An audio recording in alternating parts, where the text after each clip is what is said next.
Spremembe na področju odpovedi o zaposlitvi so nujne, je osrednje sporočilo letošnjega dneva delodajalcev, ki je potekal 30. avgusta 2016 v organizaciji Pravne službe Gospodarske zbornice Slovenije. Dogodek je bil namenjen osvetlitvi zakona o delovnih razmerjih 2 leti po njegovi uveljavitvi z vidika prakse, iskanju njegovih izboljšav stališča delodajalcev ter njihovim predlogom morebitnih sprememb. Ministrstvo za delo, družino, socialne zadeve in enake možnosti je v prvem četrtletju letošnjega leta med drugim že predlagalo tudi razmislek o noveliranju zakona o delovnih razmerjih in nekaterih drugih z njim povezanih zakonov. Se nam torej obeta novela zakona o delovnih razmerjih? Na Gospodarski zbornici že vrsto let poudarjamo, da je potrebno delovnopravno zakonodajo na področju odpovedi pogodbe o zaposlitvi prenoviti in jo narediti bolj fleksibilno. Seveda govorimo o fleksibilnosti znotraj koncepta flexicurity, varne prožnosti, vendar moramo narediti korak naprej, ker tudi tuje institucije ugotavljajo, da Slovenija na tem področju ima težave. To je pokazal tudi današnji dogodek, kjer smo z različnih vidikov vodili razpravo o različnih odpovedih pogodbe o zaposlitvi in na dogodku smo opravili tudi anketo in rezultat te ankete med delodajalci je jasen. Sporočilo je, nujno je potrebno narediti spremembo na področju odpovedi pogodbe o zaposlitvi. Dostikrat se izkaže, da če nekomu daš samo vzorec nekega pravnega akta, ki ga zakon predvideva, narobe izpolnijo ali nepopolno. Tako da za primer oziroma za pravo, zakonito, dobro, kvalitetno vodenje teh postopkov je najprej treba vedeti, ali so bile kršitve res storjene, ali jih je res ta delavec storil.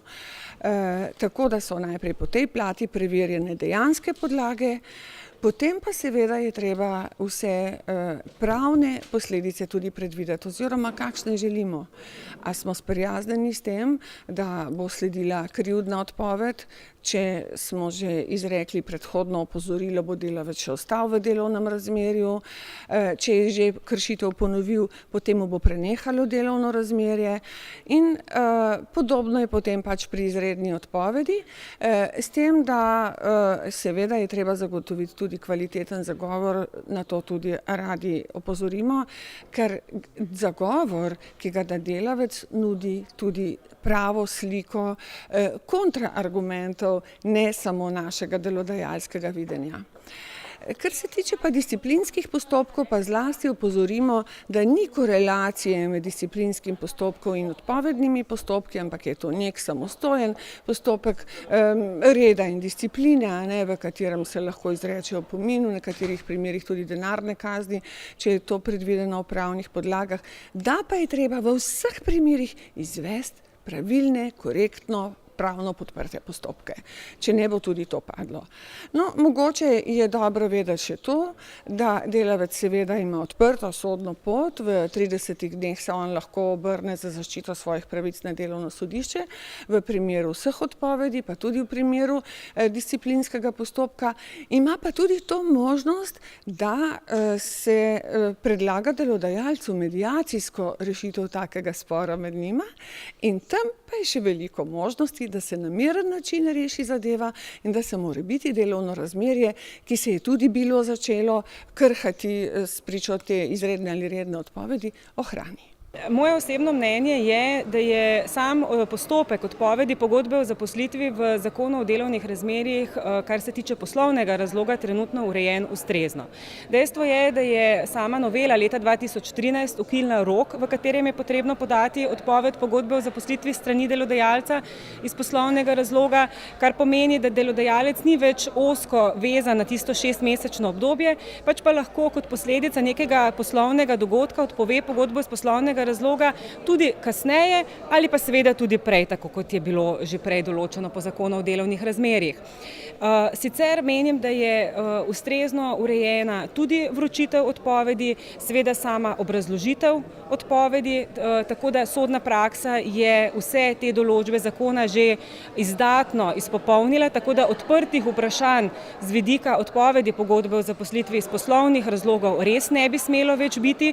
Nekoliko nejasno je sicer po zadnji noveli vročanje odpovedi pogodbe o zaposlitvi z vročevalci in detektivi. Teorija se je tukaj jasno postavila na stališče, da to po trenutni ureditvi ni dovoljeno, ker zakon jasno določa samo 3 možne načine vročitve in vročitve po pravilih pravdnega postopka oziroma po detektivih in vročevalcih ni med njimi. Zaradi tega se teorija trenutno nagiba bolj k stališču, da vročanje odpovedi po detektivih in vročevalcih ni primerno. Kaj bo rekla sodna praksa, bo pa treba seveda počakati.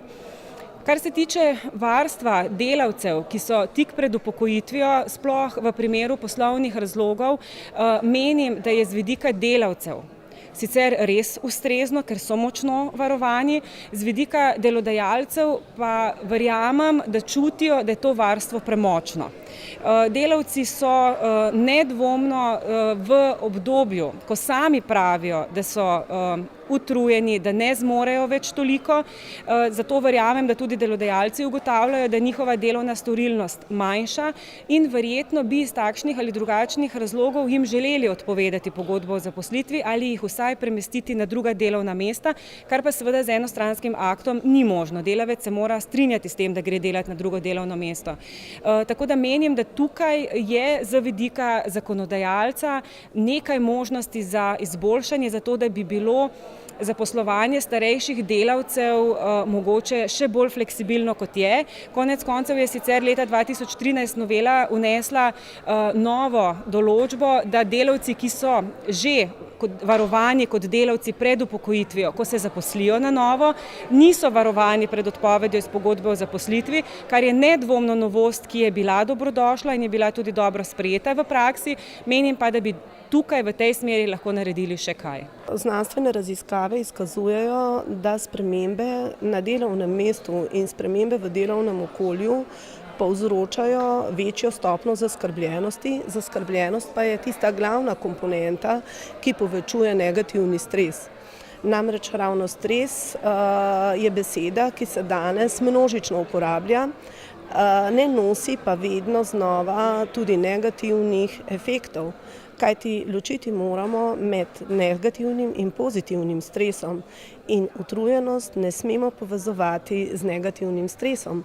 Utrujenost, ki pa je konstantna oziroma se na nek način stopnjuje na dolgi rok, pa prerašča v negativni stres in grozi z burnoutom. Prav to pa je posledica množičnega togega razmišljanja oziroma togega mišljenja, ki je v našem okolju še posebej prisotno. Odpoved iz razloga nesposobnosti je sicer samo po sebi zahtevna naloga, ampak če se jo človek loti s pravo mero preciznosti, natančnosti, posluha za sodelavce, za vodje, potem jaz mislim, da se zadevo da relativno enostavno izpeljati. Je pa res, da se je velikokrat potrebno zelo dobro vživeti v samo situacijo. Običajno pravniki sestavljajo odpovedi iz razloga nesposobnosti, kar pomeni, da velikokrat ne poznajo najboljše področja dela, s katerega konkretni delavec prihaja, tako da se je treba kar relativno temeljito poglobiti v tematiko dela, pa tudi v sam konkretni primer in presoditi, ali bi bila odpoved utemeljena ali ne. V svojem prispevku sem hotel poudariti te razlike med obdavčitvijo dohodka iz zaposlitve in ostalih oblik, zlasti dohodka iz dejavnosti, ker vidimo na trgu, da je tista glavna alternativa oziroma oblika prekarnega dela. Zlasti iz davčnega vidika je veliko bolj atraktivno. Imel sem tudi primer, kjer se izkaže, da na letni ravni lahko normiran SP dobi kar konkretno vsoto denarja več, kot nekdo, ki je na pogodbi o zaposlitvi. Tako da enostaven odgovor za proti prekarnosti je, bom rekel, razbremenitev plače, dohodka iz zaposlitve in hkrati poostren nadzor organov. Kar se tiče samega razloga nesposobnosti, je ključno vprašanje definicije in zelo natančne pravne opredelitve in kar se da majhnih dvomov, ki bi se potem pojavljali kasneje v sodnih postopkih.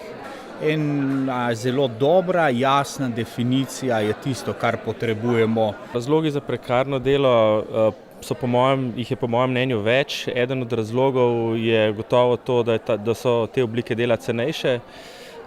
Drugo je, da so tisti, ki so v teh prekernih oblikah, praviloma pripravljeni narediti več, zato ker so enostavno v bolj podrejenem, v bolj odvisnem položaju od redno zaposlenih.